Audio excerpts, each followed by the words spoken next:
Alright, gunfighters, this is part 2 of the Ultimate Survival 22. A two-parter on the 22. Not planning on putting a bio in this one as it is a two-parter. I will just say that God is number one, and I hope that He always stays number one in my life. That is what's really important. If you want to support the podcast, go to goodshepherdtraining.com. There's a Patreon link on there. I'll also just put a Patreon link. Hopefully I remember to put one in the show notes. You can just click it. If you don't want to do either one of those, just scroll down and hit some stars. Now in part 1, we talked about my top pick for the Ultimate Survival 22 for both food procurement and defense. Now, we're going to transition and talk about some other really good, solid choices, and ones that may even be better for you because of different circumstances. If you want to hear all about my top pick for the Ultimate Survival 22, that's part 1. Now let's get into part 2 on a lot of other really good options for Survival 22s. And to do that, it's a lot of things depend on ammo. And the 22 has been around a long time, and it's super popular. And because of that, not nearly to the degree of a shotgun, but you get a lot of flexibility in 22 ammunition. Now, my standard go-to round is going to be Ruger mini mags. They're affordable enough for me to practice with now and zero my gun with, and they are good enough. I have done a lot of small game hunting with mini mags. They are fantastic. They are not prohibitively expensive. If you're talking about like just plinking, then they're a little bit on the spendy side. But if you're talking about like a go-to round, they're not bad. They're easily available.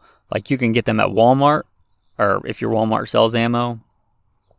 I don't know what they cost right now with inflation. I'm trying to get the podcasting going stronger, so I'm kind of cutting into stored ammo. But inflation is going to affect ammo, of course, and ammo shortages are going to affect ammo, but they're not prohibitively expensive. So my number one thing to go to, especially if my life might depend on it or my eating that day may depend on it, are the CCI mini mags. And again, I get no kickback. CCI, I don't know that anybody there has ever listened to this podcast. But the CCI mini mags are my go-to. I've been using them. I think that was my dad's go-to round in his 1022. They've been around a long time. Again, they're super common. If you go with some super high-end Gucci 22 round, are you going to be able to get it? But again, 22 rounds are super flexible. Now, we talked about silencers, but there are options that are totally legal. We're not skirting the NFA. We're not running afoul of the ATF here. They're totally legal, and they are quiet, like clandestine operations, quiet. And you don't need a suppressor if you have a full-length barrel. Now, in a handgun, they're still fairly loud. But in a long barrel, a rifle-length barrel, 16 inches or longer, like you're going to have on your 1022, or pretty much any other rifle they stipulate per the ATF, they have to have a 16-inch barrel. So they're going to be fairly quiet. And that is the CCI quiets, or even quieter, the Colibris. Colibri, I believe, means hummingbird in Latin. If you didn't know and you wanted to know, which you probably didn't, but Colibri, the Super Colibris, they're basically, I believe, no powder, just a priming compound and a very small light bullet. And they are enough for killing things, I'll just put it that way, and they are very quiet, even on an unsuppressed rifle. Now, talking about the other options, they will not, I don't know that they will ever, even in great circumstances on a completely clean gun, I don't believe they will cycle the action of any semi-automatic rifle, especially not a 1022. So you're going to have to like singly load these. But again, if you're trying to be super clandestine, secret squirrel type stuff, let's say you're hunting in an area, trying to get food in an area, and you don't want anybody to know that you're there. Okay? These can work for that. You have to test them, make sure you know your point of aim, point of impact, because it'll likely be different, especially at distance, than your go-to round. But if you know all that dope, you have it written in your Right in the Rain notebook that's in your kit, that's in your in your bag that your 22's in, then you should be able to figure all this out. But those kind of rounds will work. So if you're running a 10-22, that might turn your 10-22 into a single shot operation. And if you try and use a magazine, even if you manually cycle it, you may induce a malfunction depending on how far the action goes back. But there are options that give you a reasonable rate of fire. And these would be manually operated firearms. So a quintessential one is your lever action. You know, Henry makes these, Marlin for a long time made these, but your lever action 22. And these will not only fire your 22 long rifle, they'll shoot your shorts, your longs, and your long rifles, and your CB caps and your Calibris, which I'm not going to get into all the differences between those, but it'll cycle all those. If they're usually marked short, long rifle. And I encourage you to stockpile your go-to round, your whatever, if you don't want the, CCIs, get your federal champions or whatever, and stockpile those as your go-to round. But again, there may be situations where you want to be quiet. And whether it's tactical operations or it's hunting in an area where maybe you're in a party of hunters like we used to hunt as tribes, and largely is sadly illegal now. But if you're going for food, you may be hunting in a tribe, and there may be one or two guys designated for, let's say, big game hunting. And you may be there just in case you come across, again, a bunch of grouse, or you don't see any elk that day, but you see quite a bit of grouse. And that's your job, is to take the grouse. And you may want to be quiet and not disturb all the elk on that entire mountain. So those CB caps come in handy. That lever action will let you manually cycle. So the fact that they're way underpowered is not going to affect the operation of that gun.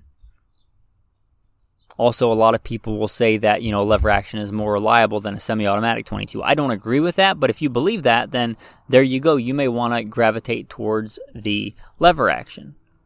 Also, there are a lot of old and new pump action 22s. Not a lot of new ones, but they have been made a long time. Pump action is also a great choice. I don't know if they are chambered for shorts, longs, and long rifles. I'm sure some of the older ones were. But I know that Rossi makes a new one. I believe they make more than one model. They even make kind of a tactical model, I believe. And again, they make them pump actions. So, in my opinion, if you're going to manually operate a gun, pump action is probably the highest rate of fire, even higher than a lever action. Then, of course, you have the bolt action. Now, if you're going for extreme accuracy, a bolt action is probably the way to go. And bolt actions are great. And again, you get all the advantages of you manually operating that action so that you can shoot the shorts. You can shoot the CB caps. And if you're just running CB caps for, let's say, a specific mission,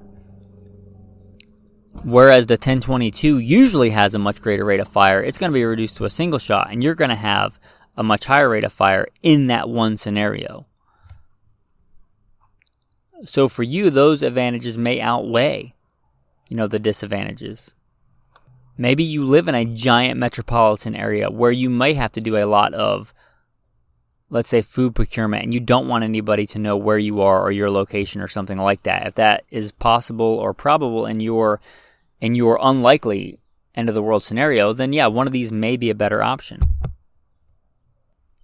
And I think a lot of times as survivalists, we think of like the big scenario, like the EMP drops and the next day nothing works. But what if it's like we're seeing now since COVID hit, like a slow decline, and it just slowly degrades? Or there's ammo shortages, that's certainly not outside the realm of possibility because we've all lived through that in the last couple of years. But let's say that you still want to go out and train and practice and be able to get ammo and shoot, but things are not nearly normal. If you have a gun that will shoot shorts, longs, long rifles, you may find a store that's full of 22 longs because they're kind of an obsolescent cartridge. So you can buy, 1,000 rounds because money is not your problem. You make plenty of money, but you just literally can't find 22 long rifle. But if you have, your lever action Henry 22, then you can buy 1,000 rounds of longs. You don't have to worry about practicing. You can keep your good, Remington Thunderbolts or your CCI Stingers for if things get really, really bad. But you can still go out and practice and stay sharp on your fundamentals with those 22 longs. Just remember your dope and write it down if you have to change it. And you can still practice with the 22 longs because you can find them and get them. Talking about different ammo, there's also the option for birdshot. I wouldn't even call it birdshot. I would call it like snake shot. But the encapsulated shots, and again, those are not going to cycle. I don't believe cycle in any Ruger 1022.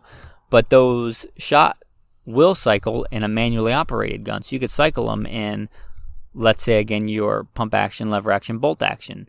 And those are not super good for really anything, but they're good for some things. We forget that in a lot of societies, pests are a big killer. Rats carry a lot of disease. Mice carry a lot of disease. They are unclean, going forth on paws, dirty animals. And bad sanitation historically, especially in broken down or third world countries, kills a lot of people.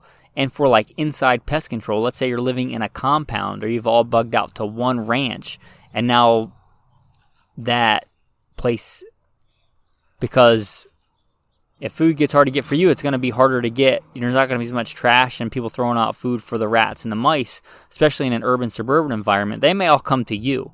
So for taking care of pests inside a compound where people are living or sleeping or things like that, people don't often think about that. They think about the romantic, like out in the wilderness. But what if you're literally got 20 people living in one compound, going to the bathroom in one compound, in one area, digging trenches, and there's rats everywhere? That's not fun to think about, but that's probably more likely. For that kind of pest control, where you want to minimize any chance of a ricochet or anything like that, and it's all close up, those kind of shot shells are good. They're a good option. They're made for that, like garden snake control, and again, taking out rats in a barn. That's kind of what they're designed for, and they work well for that. And you're going to do a lot better with that with your manually operated guns. Now, you can use them, again, as a single shot operation in a 1022, and I would encourage you that they're a good option to have in your bag if you're planning on having your 22 as your go-to gun. But again, that's an advantage of your manually operated guns, your bolt actions, your things like that. Now, thus far, we have talked about Survival 22 long guns. What about the Survival 22 handgun? Well, I have, and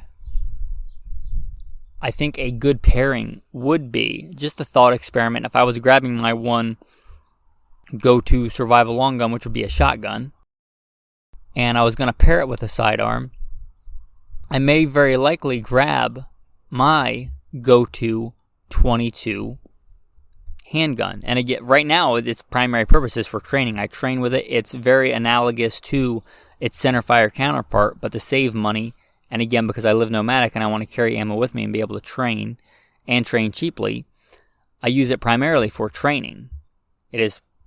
I have my two semi-automatic 22 handguns, and I shoot those probably more than my centerfires put together for the fundamentals, for staying sharp on the fundamentals. But if I depress one of those, my Ruger Mark IV is fantastic. It is accurate. It is ridiculously accurate. It is ridiculously fast to shoot. As far as 22s go and 22 semi-automatic handguns go, it is very reliable. And I have an optic mounted on there. Now I would probably use that until it stopped working. Then I would just take it off and throw it away. It also has good backup iron sights. But again, in that thought experiment, when I am on foot and I have my one long gun, as much as I love my other centerfire handguns, things would have to get really bad where I needed to use my sidearm for defense if I had a primary, like a long gun. Not that it couldn't happen, but let's say that I was going to pair that. I might pair that with a 22 handgun. And for me, that would be that Ruger Mark IV. And I like the Ruger series, Mark 1, 2, 3, or 4. The only real difference is on the 4s, they are way easier to field strip and clean. They come apart like an AR. You just take the bolt carrier group out. They're even simpler to clean than an AR. But if you've ever messed with the older Mark 1s, 2, 3s, you'll know that they are ridiculously, notoriously hard to clean and take apart and especially put back together. Not something you probably want for a hard times tool. So those Ruger Mark IVs are really awesome. But really any 22 handgun, the biggest criteria is they're not all reliable. So you want one that's reliable. But they have a lot of advantages. Just like we talked about advantages for the primary long gun for survival scenario. Let's say my primary is a shotgun. Well, the limiting factor there is ammo, but I can easily carry an extra 1,000 rounds of 22 ammo. And, I've been a professional trapper. Let's say I get into a scenario where I'm running snares and I got something fairly dangerous caught in a trap. Let's say I have a deer caught in a trap and I don't want to go up to a live deer. I've been in that situation before where I tried to free a live deer caught in a snare. I wasn't snaring for deer, to be clear. He just happened to get caught in a snare for coyotes. Trying to deal with even a small, frightened deer is a dangerous proposition. That's not the time to get gored by a deer. Let's say I want to kill it so I can eat it in this scenario. Maybe I don't want to waste a slug from a shotgun. Just being able to get in a good position, because I've got all the time he's caught in a snare, and get a good brain shot on that deer, that's a good thing to have a 22 backup gun for, handgun for. Again, I don't have to waste a shotgun slug for that. Now, just like we talked about the advantages of a manually operated 22 long gun, you can get those same advantages in a handgun. Well, in the revolver anyway. So your semi-autos are probably not going to cycle 22 shorts or CB caps. But, your revolver, and they make a lot of really cool, really good 22 revolvers. I believe the Smith & Wesson 617. It's, I believe, got all the same quality and craftsmanship of a full-size Smith & Wesson revolver, but in a 22. And as we all know, if we shoot a lot of 22, you do get misfires. You do get malfunctions with 22s, no matter how good the ammo is. And if you have a malfunction, almost all malfunctions, unless you get a partial detonation and the round gets stuck in the forcing cone with a revolver, for most rounds they're just not going to go off. You just pull the trigger again. That's a big advantage to the revolver in the 22. And again, you can cycle all manner of ammo. You could put half your cylinders 22 shorts and half of them as, CCI stingers if you want. It's not going to hurt anything as far as the gun is concerned. So if you're out and you do get that animal caught in a trap, maybe you just walk up to it and put a 22 short in its brain pan. And then, you see that survival scenario here. You have to do it to eat or you're going to die. You see that turkey and he's, 35 yards away. You shoot him with your CCI stinger. And revolvers are known for being very forgiving of neglect. So a good stainless steel revolver in 22 would be a great survival handgun. Again, if you have a long gun, your sidearm is going to be your backup tool. So you're probably not worried about fast mag changes. So it's probably not crucial that you have a semi-auto. Now, I would, because I know mine and I shoot mine and I train with mine. And to me, that's more important. But the idea that I'm going to go through all the ammo on my long gun and then all the ammo that's in my backup gun, meaning my sidearm, and then I have to do a speed reload in a tactical scenario and a survival situation, I'm not saying it's not possible, but I'm saying that is far down on my list of things to be concerned about. And again, that, stainless steel, I don't own one, but that stainless steel 22 revolver has got a lot of merit to it. I didn't primarily talk about ammo today. I did a whole nother episode on my favorite 22 rounds. If you want to go back and listen to that, I would listen to that.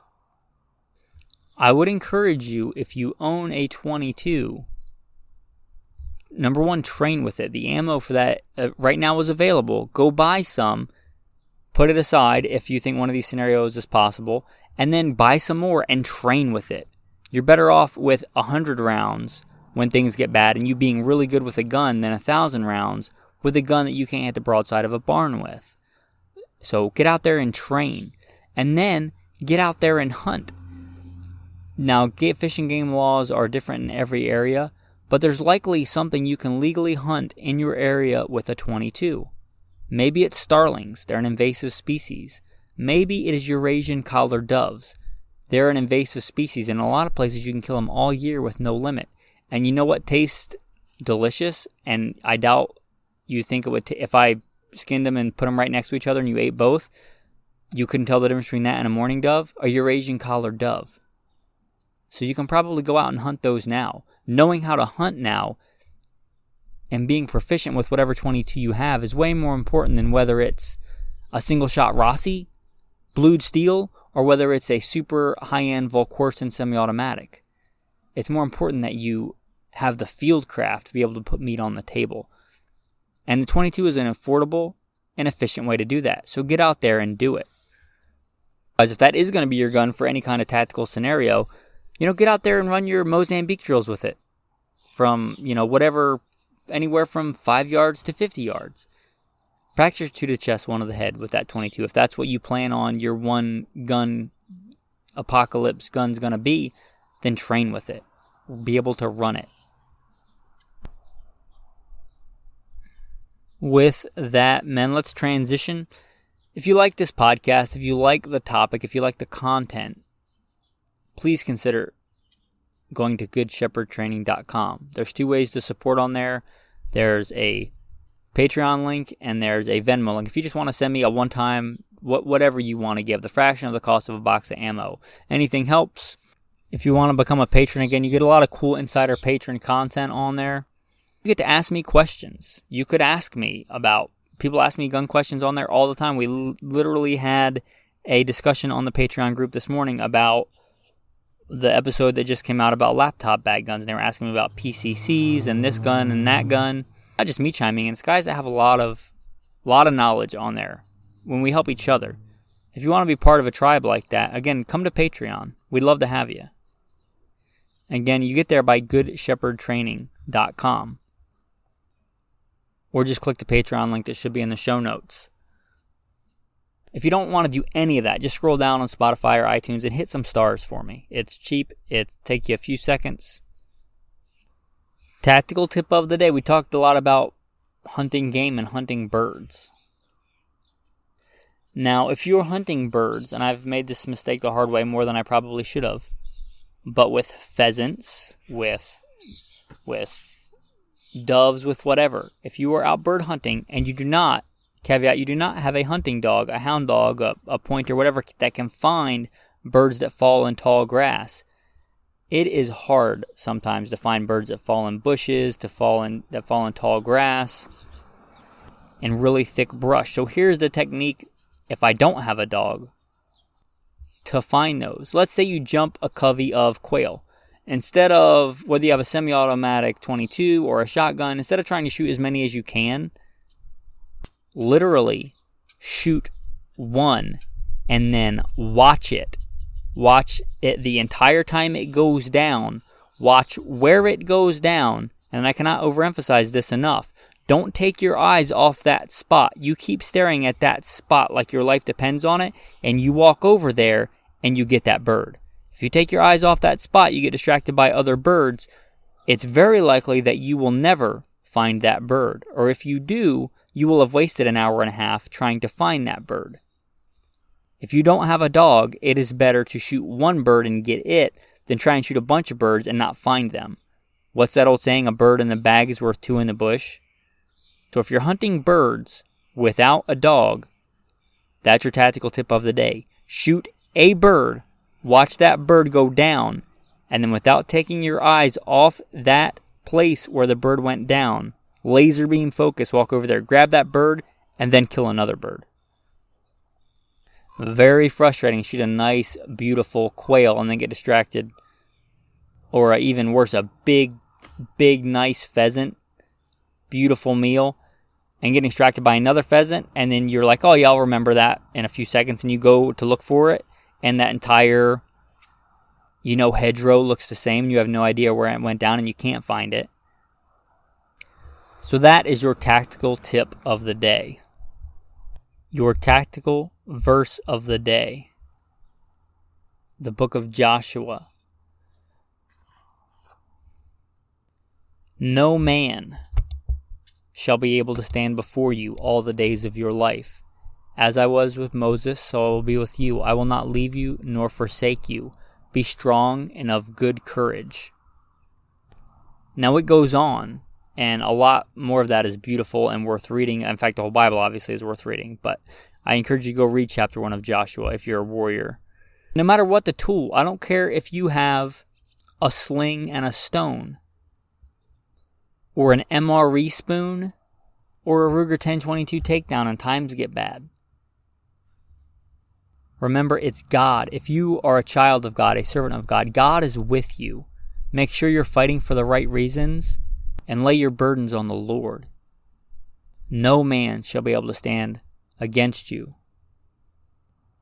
Have confidence in God. Have faith in God. For without faith it is impossible to please God. For he who comes to God must believe that he is, and he is a rewarder of those who diligently seek him. There you got an Old Testament and a New Testament verse. With that, men, be strong and of good courage. Be warriors. Be blessed. Until next time, go train and bear fruit.